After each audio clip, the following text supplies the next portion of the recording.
noite, pessoal aqui do Instagram. Estamos começando mais um estudo de quinta-feira, né? As bênçãos do Cristo, pedindo a Jesus aí que possa nos abençoar, nos envolver aí com muito amor, com muita paz, com muita luz, que a gente possa aí aproveitar, né, esse tempo de estudo, né? Hoje nós vamos chegar para conversar aí, né? O estudo, o tema é livre, né? Então nós vamos falar, a gente colocou aí o título Perguntas e Respostas, né? Então quem tiver, né, alguma questão que acha interessante da gente trabalhar aí juntos aí, da gente conversar, né, fica à vontade, né? Fique aí, né, à disposição aí para quem quiser perguntar, participar, né? Hoje a gente estava, né, lá no nosso grupo lá do Amigos do Caminho, a gente estava, né, com algumas questões aí, nós vamos dar um início, né, mas o tema é livre, tá, gente? Quem tiver alguma questão, né, traz para nós aí, né, dentro de espiritualidade, né? Deixa eu só anotar aqui. Perguntas e respostas sobre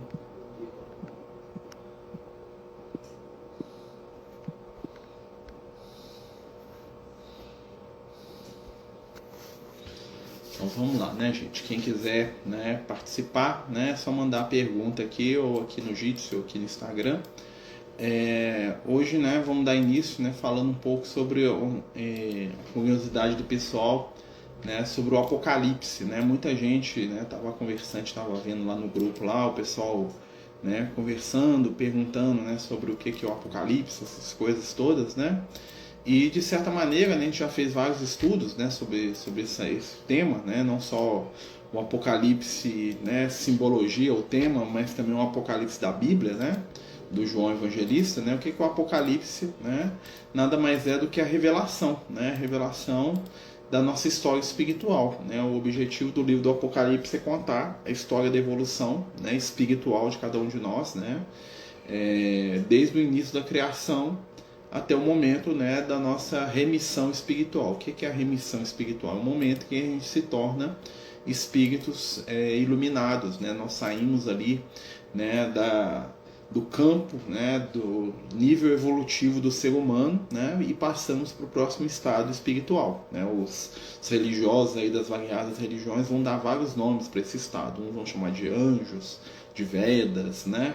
Outros, né, na doutrina espírita a gente vai chamar de bons espíritos, os espíritos superiores, né, espíritos puros, né? Mas nada mais, nada menos do que, né, o Apocalipse vamos dizer assim, um resumo dessa história espiritual, né? Claro que quando ele foi escrito, né, o Apocalipse bíblico, né, que a gente está falando, o último livro da Bíblia, o João Evangelista, ele usou de uma linguagem figurada, né? Ele usou uma série de figuras de imagem, né? Que muitas vezes assustam as pessoas porque elas não conseguem interpretar bem o significado de tantos simbolismos que ele coloca ali, tá?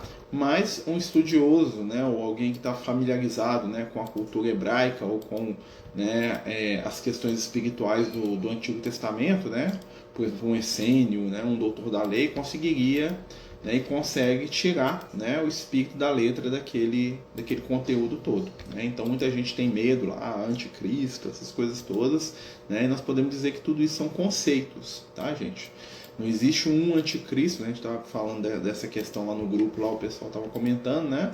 Não existe um anticristo, um indivíduo, uma pessoa que é contra, né? O anticristo é a ideia de tudo aquilo que é contrário aos princípios de Jesus. Então, o anticristo é o contrário do Cristo, né? Então, o Cristo, o que é? Um estado espiritual de equilíbrio, né? Que é um nível espiritual que, né, que a gente, pelo menos no nosso momento atual de evolução, nós só conhecemos Jesus que está nesse estado, né? O único ser que a gente conhece que está no estado crístico, né, nesse nível, né, nesse degrau evolutivo, né, nós podemos, né, Jesus, né? Por que o João deixou por último para escrever o Apocalipse? Porque o Apocalipse é o livro mais transcendental. Quando o João estava encarnado, né, ele ficou quase 100 anos vivo, ele morreu, né, segundo consta, com 99 anos de idade, né?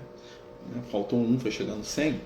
O que acontece? Aquele momento que o João estava encarnado é um momento de consolidação do Evangelho. O João, com os outros discípulos de Jesus, principalmente o Paulo e o Pedro, né, vamos dizer, né, falar mais desses três, eles tinham uma tarefa muito definida no campo da divulgação do Evangelho. Né, e o João Evangelista, ele assume esse trabalho de divulgação do Evangelho e de coordenação, né, da igreja de Éfeso. Né? Para quem não sabe, Éfeso é uma cidade que hoje, né, faz parte da Turquia. Tá? Então, se você for lá na Turquia, você vai encontrar a cidade de Éfeso lá, né? Tem até a casa onde que ele viveu com a Maria, lá em Éfeso. Né? Ele viveu lá até a morte dele. Então, o que acontece? O livro do Apocalipse, ele vai escrever, né, já quando ele está bem idoso, e é tipo, vamos dizer assim, um trabalho extra dele. Né? O João, ele que, como o discípulo mais espiritualizado de Jesus, né, o João Evangelista de todos os discípulos e apóstolos e todas aquelas pessoas que estavam à volta do Cristo, né, nós podemos dizer que é o espírito mais evoluído daquele grupo todo, né, entre Paulo, Pedro, né, todas aquelas pessoas que acompanhavam Cristo, o ser mais evoluído e mais iluminado espiritualmente, né, afora o próprio Cristo, né, era o João Evangelista. Tá? Ele era aquele discípulo que ele compreendia, né, em essência, todo o ensinamento de Jesus. Né? Enquanto os outros meio que boiavam no que Jesus falava, o João conseguia viajar junto com Jesus ali nas ideias e nos pensamentos. Então, o que acontece? O Evangelho de Jesus, do João Evangelista, ele é todo espiritualizado, ele é bem diferente dos outros evangelhos, né? Porque os outros evangelhos eles focam muito em falar, por exemplo, dos fatos cotidianos, né, que impressionaram ali cada um dos que escreveram. O Evangelho do João não. Ele não tem muito compromisso com cronologia, né? Ele vai falando de questões espirituais, dos simbolismos, das questões mais profundas, transcendentais. Então, né, quando o João está mais idoso, ele deixa, né, essa parte e aí ele desenvolve no Apocalipse. Né? Só que ele escreve o Apocalipse dentro de um conteúdo, vamos dizer assim, cifrado, né? Não porque ele queria esconder de alguém, né? Mas sim porque ele queria preservar a informação espiritual para o futuro. Né? A gente sabe que muita coisa das informações espirituais que estão na Bíblia ou que estão nos livros sagrados, né, são deturpados, né, e são interpretados de maneira que não são muito corretas, no sentido que o quê? Muitas pessoas usam o conteúdo espiritual para poder dominar os outros. Né? Então, por exemplo, né, quantas vezes você vê, por exemplo, em casamentos, né, eles pegam as passagens do Paulo lá que ele fala da submissão da mulher ao homem, né, e leem aquilo como se fosse ali um trabalho ali de doutrinação das mulheres para ser escravas dos maridos, de certa forma. Né? E o sentido do Paulo quando ele escreveu aquilo não era esse. Né? Mulher e homem dentro do evangelho, ali dentro do entendimento espiritual, é razão e sentimento. Né? Então, quando o Paulo fala para a mulher ser submissa ao homem, ele está falando que o nosso sentimento tem que estar debaixo do controle da razão. E não que a mulher física, indivíduo, pessoa, tem que estar debaixo do controle do homem físico, indivíduo, pessoa. Né? Mas o que aconteceu? O pessoal pegou aquilo e transformou. Né? Modificou para poder fixar ali um conceito que eles achavam que eles acham interessante. Né? Muitas coisas, por exemplo, como o conceito do que é prosperidade, né? Do que é bênção. Né? As pessoas transformam aqueles conceitos dentro da visão mesquinha que elas têm da vida, da visão muitas vezes materialista. Né? Muitas religiões, né, a pretexto de pregar Jesus, pregam muito mais o materialismo do que os ideais do Cristo. Né? E o João se refere a isso no Apocalipse. Ele chama de besta. Né? O que é a besta? Né? A besta é algo que é um monstro que devora tudo. E a besta representa, né, são três bestas. É a primeira besta, a segunda besta e a imagem da besta. Basicamente, o que a besta simboliza? O espiritual que serve à matéria. Tá? É um símbolo do que? Eu vou falar de Jesus, eu vou falar de espiritualidade, mas no fundo eu quero dinheiro, poder e controle sobre as pessoas. Isso é o poder da besta. Né? E fala lá, e as pessoas se ajoelhavam diante da besta. Né? E muita gente imagina que vai ter uma estátua demoníaca e todo mundo vai ajoelhar e fazer. Não é isso. Tá? Quando fala que as pessoas se ajoelham diante da besta, é a religião materialista. É a religião que fala do espiritual com os dois pés fincados na terra. A primeira besta, ela vem, né? Uma delas vem do mar. O mar é a matéria. Né? E o que é a imagem da besta? A imagem da besta é aquilo que vende o espiritual, né? Que propaga o espiritual, mas o intuito é trabalhar o materialismo. Por isso tem tanta religião hoje, né? E quando a gente fala religião que separa da espiritualidade, tá, gente? Nós estamos falando de religião no campo dogmático mesmo, né? Que as pessoas vendem o Cristo. Inclusive tem gente que é espírita que faz isso, né? Tem gente que, a pretexto aí de mediunidade ou de uma série de questões, né? Vende, né? E ganha dinheiro com isso, e ganha prestígio. Então todas as vezes que eu uso o espiritual para mim trabalhar o material, né? Ou eu vendo o espiritual como material, eu estou cultuando a imagem da besta. Tá? Isso é a besta, né? É o animal que devora e destrói tudo, né? E fala lá que a besta se senta no trono de Deus e fala como se ela própria fosse Deus. Olha só a dica do João, né? Ou seja, é a religião materialista, né? Então, assim, até algumas pessoas são tão materialistas que até o processo religioso delas, espiritual, é focado para a matéria. Isso tem uma causa, né? A religião judaica, originalmente, ela era muito materialista. Tá? Por quê? Porque os judeus, nos primeiros momentos ali do desenvolvimento espiritual deles, ali na época dos profetas, aquela coisa tudo, né? Eles não tinham muito conceito de vida espiritual, ou seja, uma vida depois da morte. Né? Então eles acreditavam que tudo era aqui no plano físico, tudo era na terra. Então se você agradasse Deus, Deus ia te dar coisa boa aqui. Quando Jesus veio, né? O que Jesus faz? Ele abre a nossa visão para uma outra realidade. Fala assim, ó, a casa do Pai tem muitas moradas. Né? Por que a religião cristão, por que o cristianismo tem um apelo tão grande? Né? Por que ele tomou o mundo naquela época? Né? Para a gente que está aqui hoje, é difícil entender. Né? Mas o que acontecia? Jesus era um Deus, vamos dizer assim, tá? Tô falando assim, né? Como religiosidade, apresentado para os pobres, para os caras que eram massacrados. Né? Então os deuses gregos, os deuses romanos, os deuses egípcios eram deuses de vitoriosos. Né? O faraó do Egito era o filho de Osíris, né? Era a reencarnação de Horus. Os deuses romanos protegiam os ricos. Né? O Deus cristão, né? Jesus, ele vem falar para quem? Para o escravo, para o servo, para o desertado, para o cara que era esquecido, para o cara que estava lá, né, varrendo a casa e estava num canto, que não precisava de dinheiro. Né? Era um Deus que prometia para as pessoas, né? Quando os apóstolos iam pregar, eles falavam para as pessoas o seguinte: olha, você tem essa vida sua aí que é muito difícil, não preocupa não, tem uma vida depois dessa. E nessa outra vida, você é importante. E isso, né, foi o que encheu o coração das pessoas de esperança. Né? Ao mesmo tempo que fazia com que as pessoas se conformassem dentro, né, das suas provas, né, e ajudava ali na base do consolo, né, a palavra dos discípulos de Jesus fazia com que as pessoas tivessem esperança numa outra vida. Por isso que o cristianismo espalhou igual fogo pelo mundo.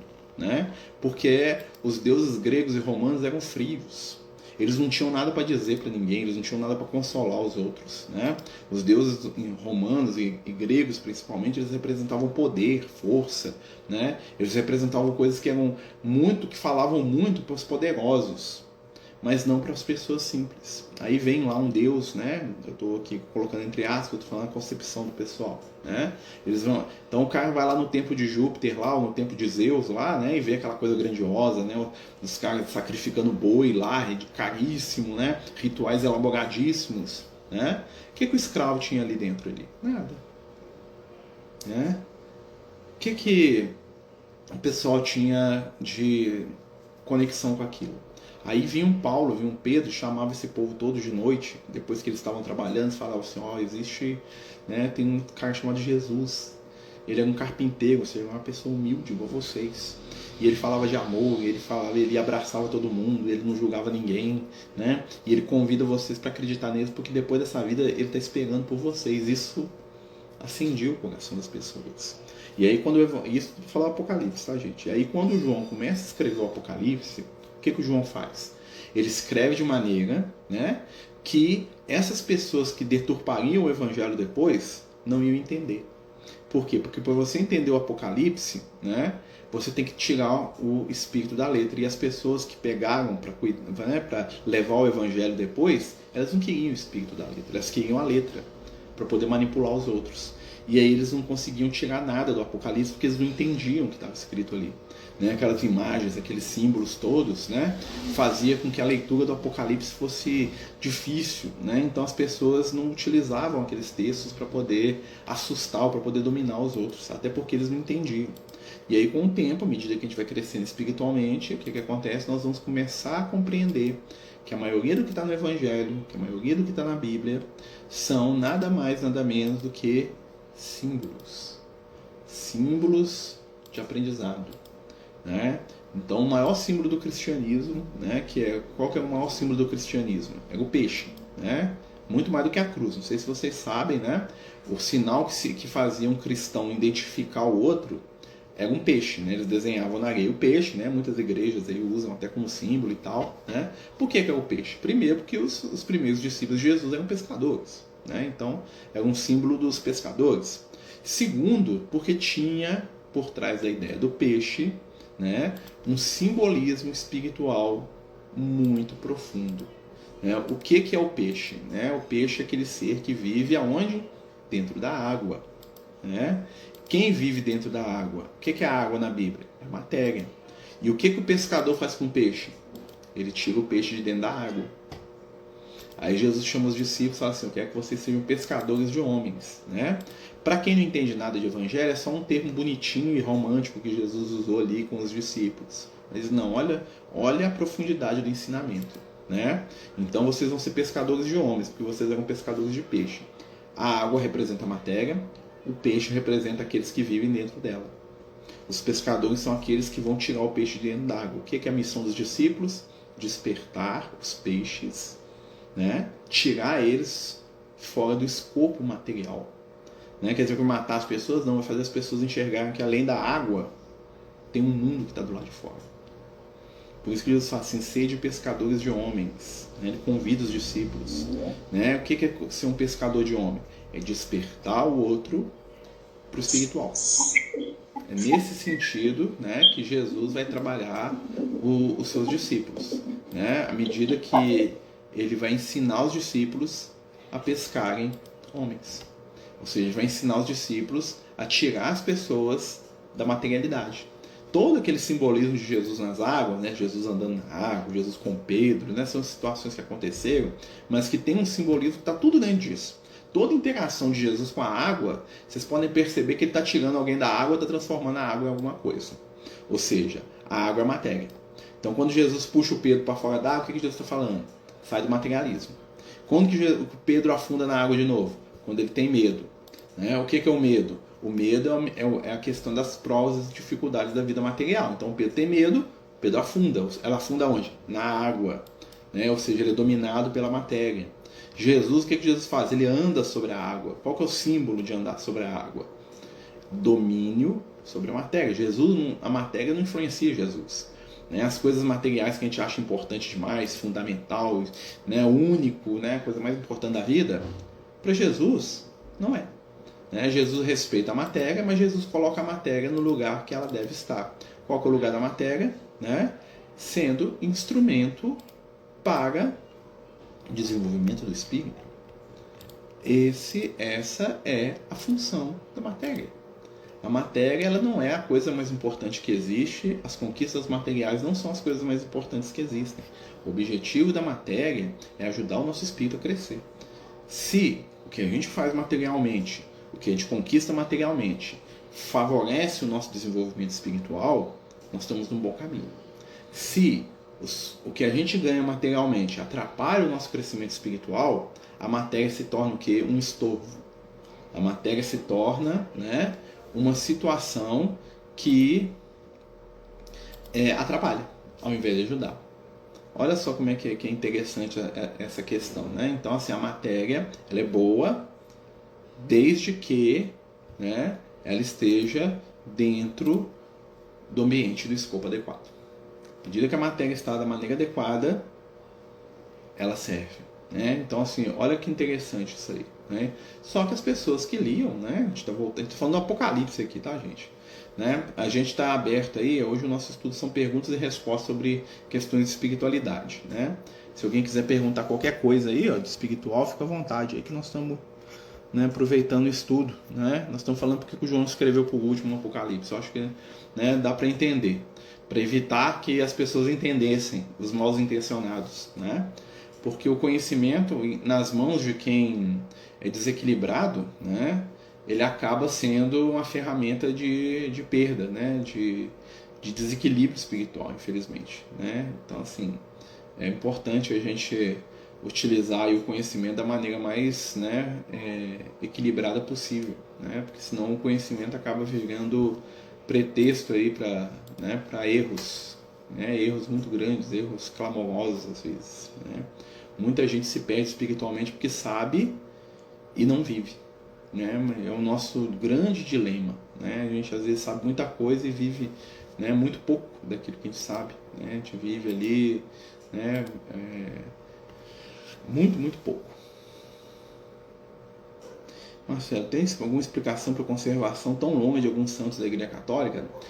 Tem, né? Em alguns casos é questão espiritual. Em outros são condições físicas mesmo ali né, do como o corpo foi acondicionado, do local, do que utilizou, né?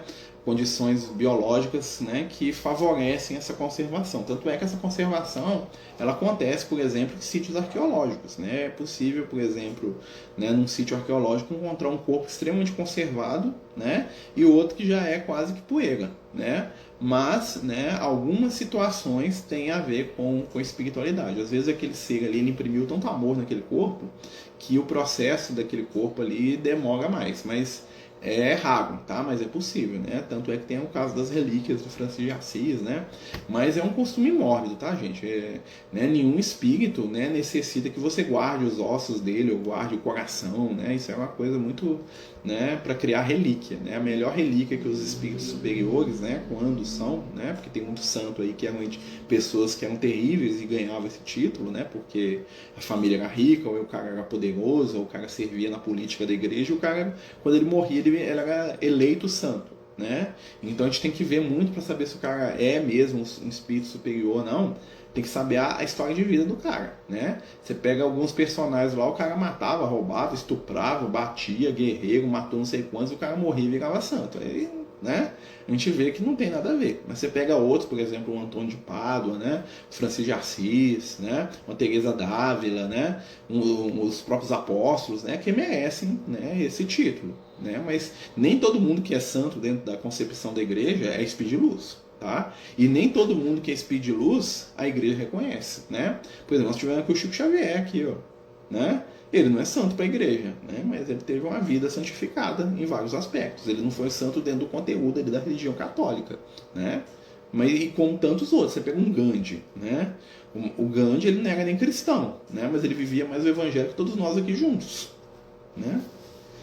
Quando Jesus transforma a água em vinho no casamento para atender o pedido de Maria, qual é o simbolismo? A água é a matéria. O vinho é a representação daquilo que você tira de mais. O que é o vinho? Você pega a uva, né? E você tira a essência da uva. E aí você mistura com a água, né? E aí você tem uma bebida superior. Tá? Qual que é o simbolismo da água transformada em vinho? Você entra na matéria, né?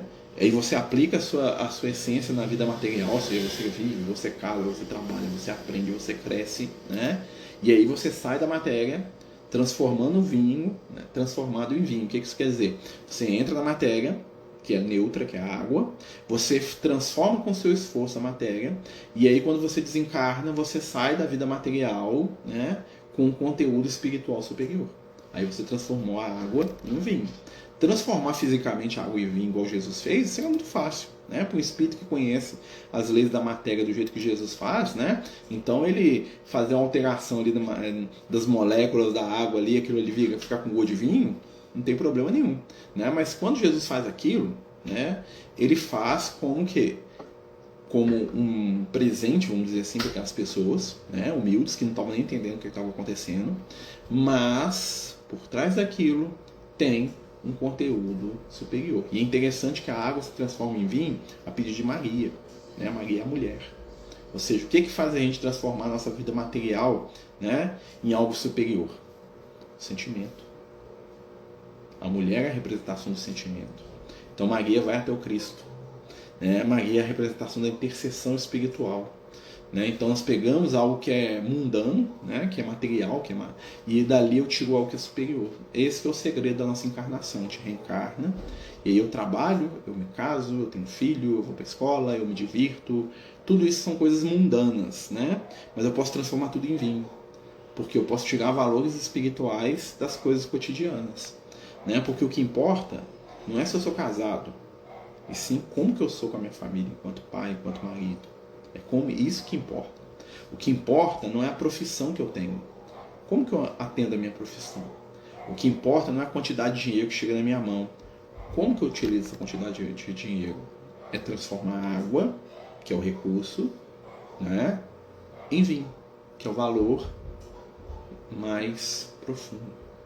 Então, assim, quando a gente, por isso que às vezes a gente sofre aqui encarnado, porque nós somos muito preocupados com o quê? Com o título, né?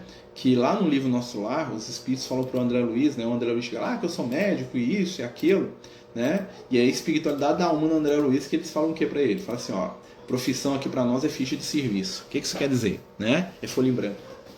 Então você tem uma profissão lá, médico, engenheiro, pedreiro, político, padeiro, né? Sapateiro, carpinteiro, é ficha, vale nada. Como é que você preencheu essa ficha? Qual que foi o tipo de político, ou de médico, ou de engenheiro, ou de faxineiro, ou de carpinteiro que você foi? Jesus era carpinteiro. Que tipo de carpinteiro que o Cristo foi? É isso que conta. Né? Então fala assim, eu sou pai de família. Tá, mas que tipo de pai de família que eu sou? Eu sou pai de família que oprime a minha família, que foge dos compromissos? Ou eu sou um pai de família que ama? Eu sou marido. Fantástico. Que marido que eu sou?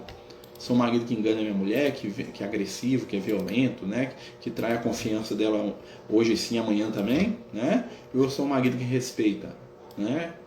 Que faz o possível para ser uma pessoa melhor dentro do relacionamento. São essas as questões, né? Então são coisas para a gente poder refletir. Porque às vezes a gente acorda com a voz de um familiar já desencarnado. Pode ser que você tenha conversado com ele. Né? Quando nós dormimos, muitas vezes, o nosso espírito ele afasta do corpo, né? Apesar de ainda estar ligado, né? Mas ele consegue se afastar do corpo e ele visita regiões do plano espiritual. Né? E às vezes nós visitamos aqueles que são, como diria lá o Kardec, né? no Livro dos Espíritos, afins. Né? O que é afim? Que tem afinidade conosco. Né? Então às vezes nós nos buscamos espiritualmente. Então às vezes as pessoas dormem e elas vão buscar aqueles com que tem afinidade.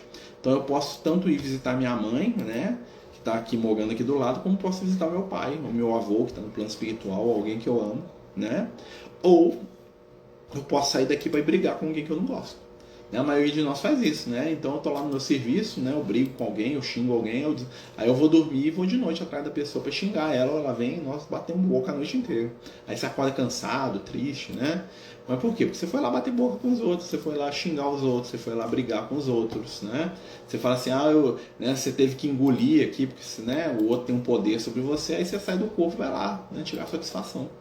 Né? Você vai lá tirar satisfação com o outro lá, brigar, né? Mas normalmente, né, a melhor parte é quando a gente tem lembranças positivas dessas pessoas.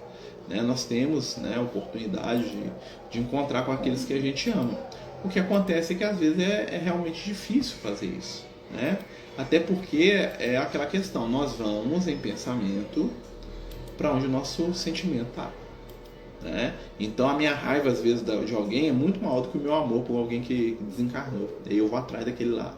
A raiva é um sentimento mais pesado, né? É mais fácil de ter, né? Mas assim, pode ser sim que você tenha, né, escutado, conversado com alguém que você ama muito, né?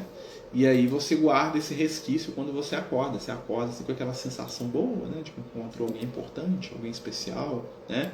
Ou mesmo com a lembrança, como você disse, da voz da pessoa, né? Do sentimento que essa voz nos traz, né? É uma oportunidade, né? E a gente tem que saber, né? Boa noite, nós estamos aqui com perguntas e respostas sobre espiritualidade. Estamos falando um monte de assunto. Quem tiver aí temas aí, né? Ou perguntas para fazer, né? Fica à vontade aí que nós estamos aí, é para isso mesmo. Bom, meus amigos, algo mais que vocês queiram perguntar? Né? Já falamos de Apocalipse, já falamos espírito, né, de lembrança lá do que fica do mundo espiritual. Né? Hoje o nosso estudo, o tema é livre. Né?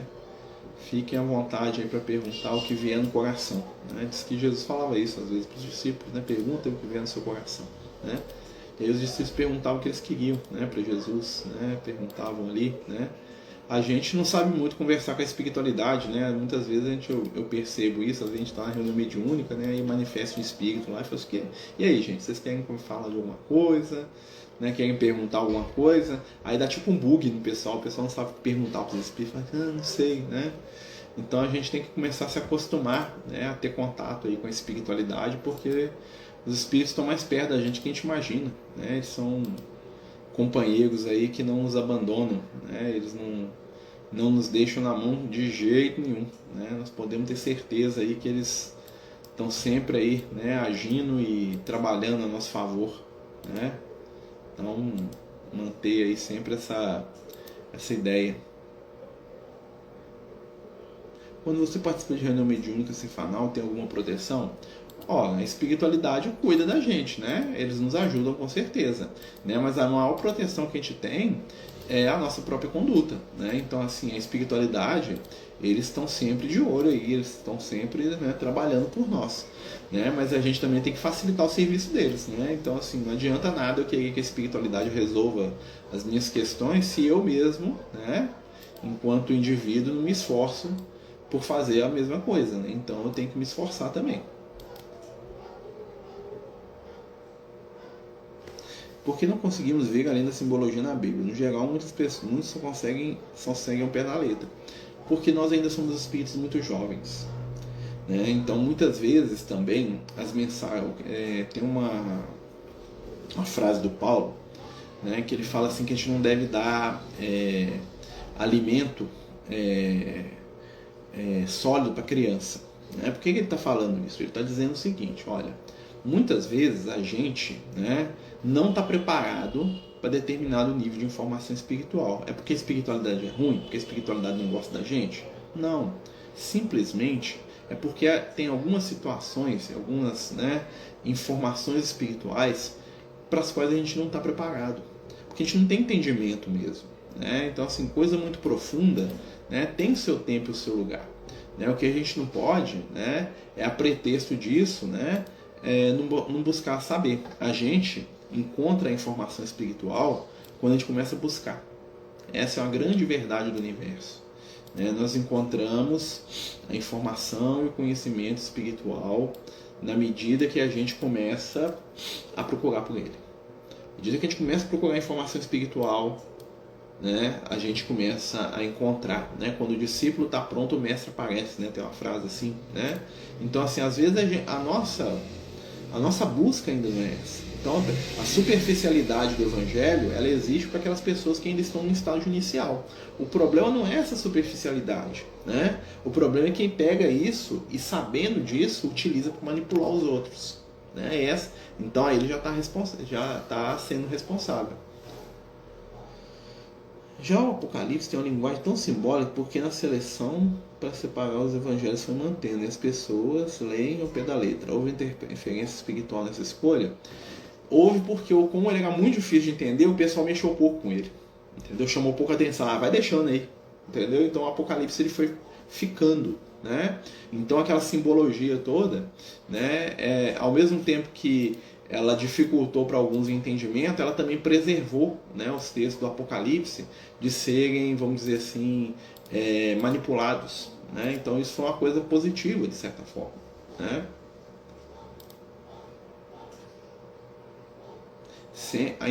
O que os espíritos falam nessa questão de interferência, né, eles falam assim, ó, o que nós temos de evangelho hoje é o suficiente para o nosso estado evolutivo.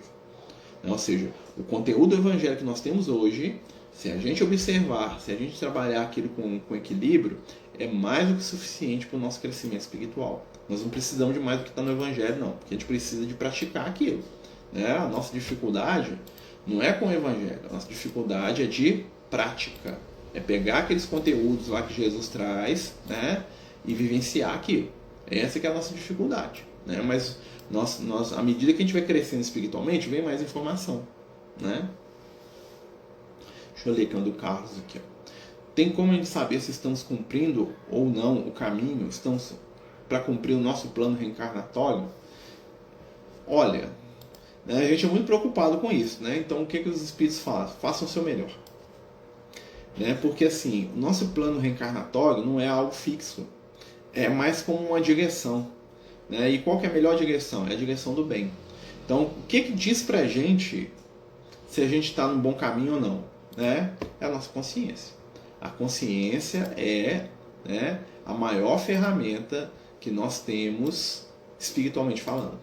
Através da nossa consciência, nós conseguimos, né, conectar com o divino. Deus fala conosco através da nossa consciência. É como se fosse o nosso telefone celular para conversar com o Criador. É a consciência. Né? Então, o que acontece? Através dessa consciência, nós vamos ter o nosso, vamos dizer assim, o nosso ponteiro de aferição espiritual. Então, eu vou saber como é que eu estou, né? Eu vou saber como é que eu posso me melhorar ou não, escutando a voz da consciência. A consciência não engana a gente. Né? E quando você tiver em dúvida da consciência, a gente tem que fazer aquilo que os espíritos ensinam pra gente. O que é aplicar, né, a regra do Santo Agostinho. Pensar o seguinte: o que eu estou fazendo, se o outro fizer comigo, eu vou gostar? O que eu estou fazendo, se alguém fizer comigo, eu vou achar bom? Né? O que eu estou fazendo, se alguém fizer comigo, eu vou achar que é justo? Né? Então, assim, é se colocar no lugar do outro. Né? Duas coisas: escuta a sua consciência e se coloca no lugar do outro. Aí você sabe se você está indo dentro da sua possibilidade evolutiva.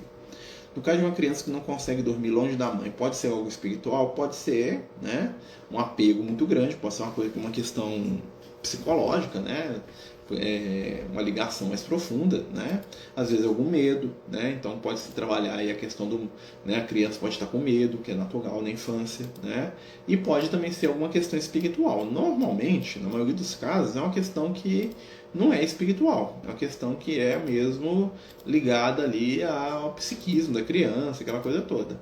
Existem casos, né, que sim, né, são às vezes espíritos que estão ali incomodando aquela criança, que estão ali, né, deixando aquela criança ali, vamos dizer assim, perturbada, e ela fica com medo de buscar a mãe. Mas isso é mais raro, tá, gente? Na maioria das vezes são coisas da infância mesmo que se superam. Aí tem que ver o relato da criança, né? Tem que ver o que é, né? Perguntar pra ela: por que você quer dormir comigo? Você tá com medo? O que é? Tá com medo escuro? Né? Tá com medo de alguma coisa? Né? E aí faz o diagnóstico do que possa ser. Como o Espiritismo entende os evangelhos apócrifos? Os evangelhos apócrifos, né, o próprio nome diz, né, são assim chamados porque eles são os evangelhos mais polêmicos, né, e menos confiáveis que existem. A maioria dos evangelhos apócrifos foi escrito 400, 500 anos depois da morte de Cristo. Né? Então, determinados grupos que saíam da igreja, ou que eram grupos mais reservados, eles criavam evangelhos para poder sustentar as doutrinas dele. Então, por exemplo, eu criava lá uma doutrina que Jesus tinha cara xadrez. Não tem isso em lugar nenhum. Aí eu falava assim: não, mas tem um evangelho que eu achei aqui, dizendo que Jesus tinha cara xadrez. O evangelho apócrifo aqui do José Mané da Silva, que foi vizinho de Jesus. Ele escreveu: Jesus tinha cara xadrez. Então, muitas vezes, esses evangelhos, né, eles trazem algumas informações que são até interessantes, mas a maioria das informações não bate muito nem com a personalidade, nem com o que Jesus era, nem com nada. É por isso que eles ficam meio de lado. Né? Então, assim, a maioria dos evangelhos apócrifos que eu tive a oportunidade de ler, né, eles têm um ou outro, você lê o evangelho inteiro, você pega uma passagenzinha lá que tem alguma coisa que você fala assim: nossa, isso é legal. Né? O resto são coisas muito místicas, muito viajadas, né? Jesus com uns comportamentos estranhos ali, Jesus até vingando as pessoas, né? Jesus umas posições ali que é meio estranho, sabe? Então, assim, muitas vezes é mais desinformação do que informação, né? Mas tem muita... O que acontece? Como ele é um evangelho que não é muito, né, são vagos, né? São evangelhos que não são muito aceitos, isso gera em algumas pessoas uma certa fascinação, né? Muitos de nós, né, a gente tem isso, acho que todos nós temos, aquela coisa de saber uma coisa secreta e escondida que ninguém sabe, né? A grande força das manipulações que existem com algumas pessoas, né, é a tal da teoria da conspiração. O que é a teoria da conspiração? Eu chamo você no canto e falo assim: ó, tem um segredo aqui que só eu sei, que ninguém sabe, vou te contar aqui, né? Isso para a pessoa torna ela especial, Né? Então muita coisa que a pessoa lê naquele evangelho, às vezes bate com os conceitos que ela tem e fala, nossa, isso aqui é a verdade do mundo. Por quê? Porque fala exatamente o que eu acredito, que eu queria ouvir. Né? Então a gente tem que ter esse filtro. Como é que a gente faz esse filtro? A gente tem que usar aquilo que o Kardec fala pra gente, que é o que? O bom senso. Né? Então lá no evangelho fala que Jesus é uma pessoa amorosa, gentil, amiga, né? E aí vem um evangelho apócrifo que fala que Jesus, né, matava os outros lá, olhava pro menino e matava os meninos quando era criança. Eu falo, peraí, mas Jesus não é uma pessoa gentil, amiga e bondosa, como é que ele está matando os outros? Né? Um dos dois textos está errado. Né? E como nós sabemos que Jesus é uma pessoa gentil, bondosa e amiga, né, uma referência negativa à figura do Cristo, aquilo ali é inventado. Aquilo ali foi colocado ali para poder assustar as pessoas. Né? E o Evangelho de Maria Madalena, mesma coisa. O Evangelho atribuído a Maria Madalena foi escrito quase 400 anos depois da morte dela, né? E não representa a real história dela. Né? Então, assim, a Maria de Magdala, né? Nem Maria Madalena, até o nome do Evangelho está errado. Né? Se fosse ela mesma, ia colocar esse nome, porque ela não chamava Maria Madalena. Ela chamava Miriam, né? Que era o nome, né? Como se dizia, e ela vivia na cidade de Magdala, né? Ou Magdala, né? Dependendo da nossa pronúncia. Né? Maria Madalena é um nome que a gente criou em cima de Maria de Magdala. Olha só, a gente transforma as coisas. Né? Mas assim, esse Evangelho, né? Ele é muito polêmico, por quê? Porque ele fala que a Maria de Magdala tinha um caso com Jesus. E isso para as pessoas que querem, né, ouvir uma história de amor move lá o coração, né? Então, assim, o que acontece? Né? Atende um monte de gente. Mas se a gente for analisar espiritualmente falando, né, a distância espiritual de Maria de Magdala para Jesus é a mesma distância que a gente tem para uma formiga, gente. Então, assim, não tem como eu me apaixonar por entendeu? Tem como você se apaixonar por uma samambaia? Tem como você se apaixonar por uma bactéria? Né? Eu não estou diminuindo a Maria de Magdala, que para mim é um dos maiores espíritos evangélicos. Tá? Eu estou explicando como é que não tem esse envolvimento afetivo de homem e mulher. Jesus é um ser que ele está num nível de espiritual, né? Que as coisas nossas da matéria, elas já são... Né? Antes do mundo existir, Jesus já estava aqui, gente. Imagina, antes, há 4 bilhões e meio de anos atrás, Jesus já estava lá movimentando matéria para criar o planeta. Né? Então, assim, a gente tem que né, afastar um pouco as coisas. Então, assim, a Maria de Magdala tinha o amor de Jesus? Tinha. Né? Tanto é que, né, que a primeira coisa que ela vai, né, a espiritualidade falar, foi atrás de Jesus porque ela queria ver Jesus. Né? Porque ela queria lá desmistificar Jesus para as meninas que trabalhavam para ela. Né? Quando ela vê Jesus, ela apaixona. E aí Jesus liga para ela na lata, fala assim, o amor que você quer eu não tenho não. Vou te dar, mas vem comigo que eu vou te ensinar o que é amar. Olha só o que Jesus fala para Maria de Magdala. O amor que você quer, seja o amor de homem e mulher, eu não tenho para te dar. Mas vem comigo que eu vou te ensinar o que é amar de verdade. Ele ensinou. Né? Tanto é que a Maria de Magdala morre lá no meio dos leprosos, lá fazendo um trabalho do bem, né? E ela descobre o que é amor de verdade. Mas um amor individual de homem e mulher, Jesus está muito além disso. Está muito. É a mesma distância da gente apaixonar por uma samambaia. Né? Então, assim, evolutivamente falando, quer dizer que Jesus não amava Maria de Magdala, que ele não ama ninguém? Não. O amor de Jesus é universal. Né? O amor de Jesus é o amor, imagina o amor da nossa mãe multiplicado por 100. É o amor que Jesus tem por cada um de nós aqui do planeta Terra. E quando eu falo cada um de nós, eu estou falando desde o ser humano até as bactérias do planeta. Tá? Até os átomos que compõem a estrutura do nosso planeta, Jesus ama de maneira igual. Olha só, né? Um ser que conhece todos os seres que existem no planeta Terra. Desde o ser mais iluminado lá, até lá o átomo. Jesus sabe tudo, né? Quando ele fala assim que ele veio porque era dele, o negócio, ele não estava brincando, não. Isso aqui, né, o planeta Terra é o quintal de Jesus, né? E assim, é interessante a gente pensar nisso. E aí o pessoal escreve, só que o que acontece? Quando o pessoal escreve o Evangelho de Maria de Magdala, né, houve duas questões ali. Primeiro, que eles queriam materializar Jesus, ou seja, trazer Jesus para mais perto, falando que Jesus era um ser humano no sentido carnal, que ele tinha desejo sexual, aquela coisa toda, né? Que não é uma coisa ruim, né? Eu não tô falando, em nenhum momento eu vejo isso como ruim, tá? O Emmanuel mesmo fala uma coisa que é muito interessante, que ele fala que a humanidade perdeu porque Jesus não casou. Né? Se Jesus tivesse casado, né, ele ia ter deixado uma lição para a humanidade sobre o que é ser pai e marido, imagina. Lições de Jesus como ser pai. Nossa Senhora, dá volta a Bíblia para escrever. Lições de Jesus como ser um marido. né? Só que Jesus não fez isso porque não era do interesse dele, porque ele sabia que se ele deixasse uma descendência biológica, né, eles iam idolatrar aquela descendência, que iam ser ser rei, deuses na terra, no sentido que as pessoas iam idolatrar, né, e podia nascer um neto de Jesus, um bisneto, um trisneto dele, que era um psicopata, um maluco, e as pessoas iam rezar pro cara e fazer tudo que o cara manda, né? É por isso que Jesus não casou, né? Porque ele sabia do perigo disso, né? Pelo mesmo motivo que Jesus não deixou nenhum objeto feito por ele, né? Tem uma história dos Espíritos que eles contam pra gente, que quando Jesus foi começar a missão dele, né? Tipo assim, né? Foi lá chamar os discípulos, a primeira coisa que Jesus fez foi destruir tudo que ele tinha. Destruiu as coisas que ele tinha construído, destruiu os móveis da carpintaria, destruiu as ferramentas dele, destruiu tudo. Ficou só com a roupa, que era um manto que a Maria tinha dado para ele.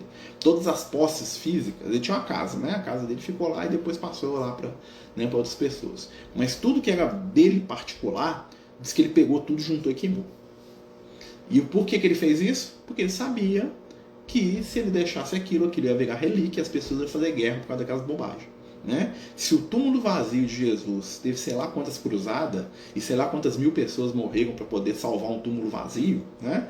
Que eles iam lá, os reis cristãos iam invadir o Oriente Médio lá para poder tomar, né, Jerusalém lá, pretexto de salvar o túmulo de Jesus que está vazio, né? Imagina se Jesus tivesse deixado uma cadeira, uma mesa, né? Os reis do mundo iam brigar para poder sentar e fazer o trono deles na cadeira que Jesus tinha, né? Ia ter uma guerra por causa de uma cadeira, de um cinzel, né? De uma ferramenta de Jesus, né? Da porta que Jesus fez. Imagina, ia dar guerra, ia ser levado para o Vaticano, o pessoal ia se matar por causa daquilo, né? Então Jesus destruiu tudo, que é o motivo que Jesus não teve descendente. Primeiro, porque não era a missão dele, ele não estava interessado nisso. Segundo, que ele sabia que se ele tivesse descendente, as pessoas iam idolatrar os descendentes dele. O pessoal idolatra a cruz de Cristo, no sentido assim, né? Pode-Tasso ele falava, né? Pode-Tasso quando ele voltou, né? O Martinho Lutero falava que se juntasse todos os pedaços da cruz de Jesus que tinha na Idade Média, né? Dava para construir a Arca de Noé. Porque todo mundo falava que o pedaço que ele tinha era verdadeiro, né? Só cravo, né? Que era o prego que crucificou Jesus, né? Tinha lá na Igreja Católica que eram certificados como reais mais de 40. Todos os 40 eram os que crucificou, mas não era 3, não, no máximo 4, né? Se pôs um em cada pé, né? Tinha 40. Entendeu? Imagina. Só porque o povo tinha. Aí a gente volta naquela coisa da relíquia, né? Por isso que o corpo de Jesus sumiu. Um dos motivos espiritual é desmanchar o corpo de Jesus, né? Primeiro, para fixar a ideia de que ele voltou da morte. Se tivesse o corpo lá, o pessoal ia olhar e falar, morreu nada, né? Não voltou nada, tá morto aqui. Nós vimos que foi um fantasma, uma aparição, uma alucinação. Então eles desmancham o corpo de Jesus para isso. Outro dos motivos para eles sumir com o corpo de Jesus, para eles desmanchar o corpo de Jesus, qual que era?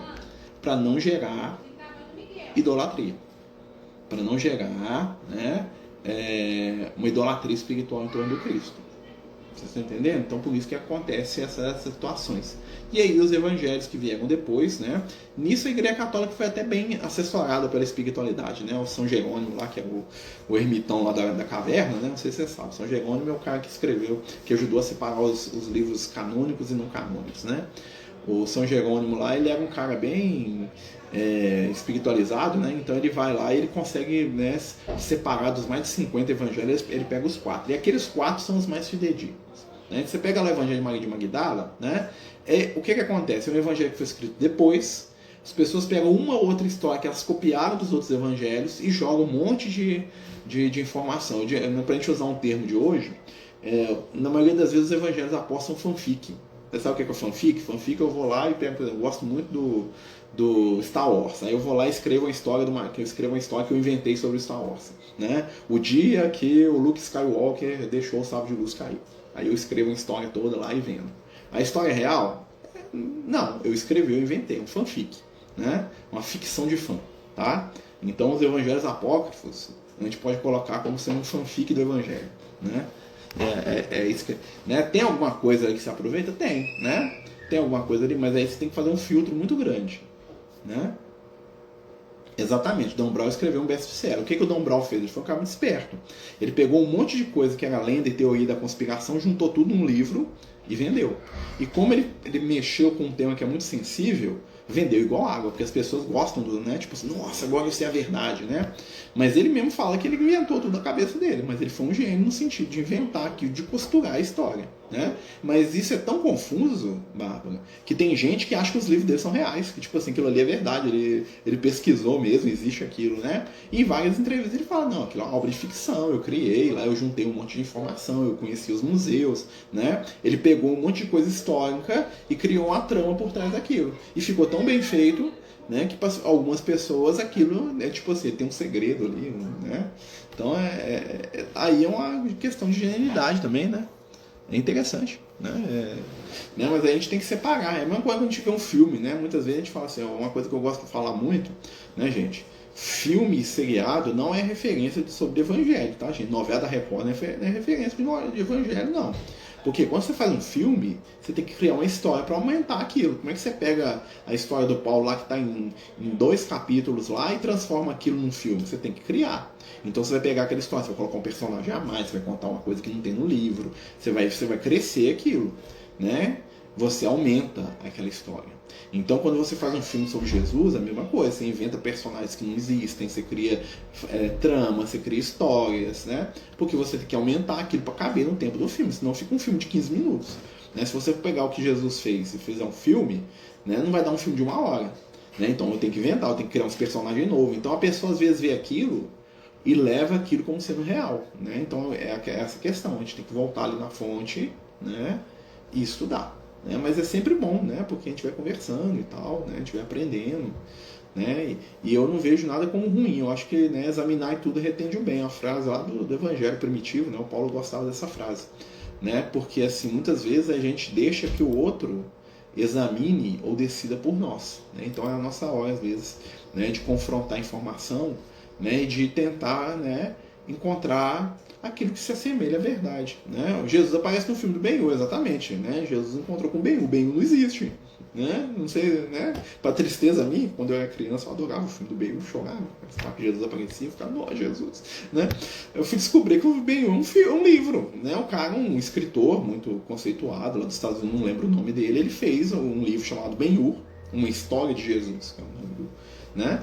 E ele cria um personagem que entra, né, em contato com Jesus. Você vê o filme e fala, cadê esse Ben-Hur? Esse Ben-Hur é espírito de luz? Não, esse Ben-Hur nunca existiu. Né? São personagens, foi criado, foi contextualizado na época do Cristo. Mas é uma obra fantástica, é um dos filmes que eu mais gosto. Né? Jesus aparece lá no filme. Né? Então quer dizer que era Jesus mesmo? Quer dizer que aquilo aconteceu? Não. Né? Mas é interessante? Porque ele representou bem. Né? O melhor Jesus para mim do cinema é o Jesus do Ben-Hur, né? Porque Jesus ele não fala nada, ele não aparece, né? Tô falando do Ben-Hur antigo, tá lá do Charlton Heston, tá lá da década de 60, tá no do Ben-Hur do Rodrigo Santoro, nunca nem vi, né? Mas o Jesus nunca aparece o rosto dele, né? E ele impacta. Quando Jesus aparece, alguma coisa muda ali, né? E é interessante, porque é assim mesmo, Jesus ele não precisa aparecer, né? A presença do Cristo permeia. Né? E o que o autor do Ben-Hur fez muito bem, né, do livro, que depois virou um filme na década de 30, que eu nunca vi, depois virou o mais famoso da década de 60, 50 ali, né?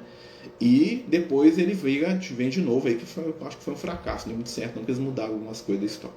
Né? Então, assim, o que ele faz? Ele consegue colocar uma essência espiritual no livro, no filme. Né? Mesmo que não seja o próprio Jesus, né, que não tenha acontecido, a vibração de Jesus está ali. Né? Olha que interessante, né? É fantástico isso. Pessoal, nós estamos chegando no final do estudo, né? Já falamos demais, né? Senão também vocês não conseguem descansar, né? Fala demais. Amanhã nós vamos estar fazendo nosso tratamento espiritual às 8 horas da noite, né? Espero que o estudo tenha sido agradável para todos, né? Espero que a gente, né, tenha saído aí com um monte de dúvida, né? Porque ninguém é dono da verdade, tá, gente? A gente fala aqui o que a gente entende, né? Então, assim, que a gente conhece, então a gente pode errar muito, né? Só quem é tolo não erra, né? Então, assim, a gente erra muito, a gente tem muito que aprender, né? Então é sempre bom a gente conversando, trocando ideia, né, pessoal? Amanhã, como eu falei, tem um estudo, né? E semana que vem, né, se Deus quiser, nós já vamos começar a nossa campanha da cesta do mês de janeiro, em quem puder nos ajudar, tá bom? Fiquem todos com Deus, muita paz, gratidão e amor para todos. Que Jesus nos abençoe. Boa noite. Os Amigos do Caminho apresentam sua primeira obra literária, Versos do Caminho, uma compilação das mensagens do nosso amigo espiritual Lucas, à venda pelo WhatsApp 31 98827 3218. Toda a renda será destinada para o projeto Neurodiversos.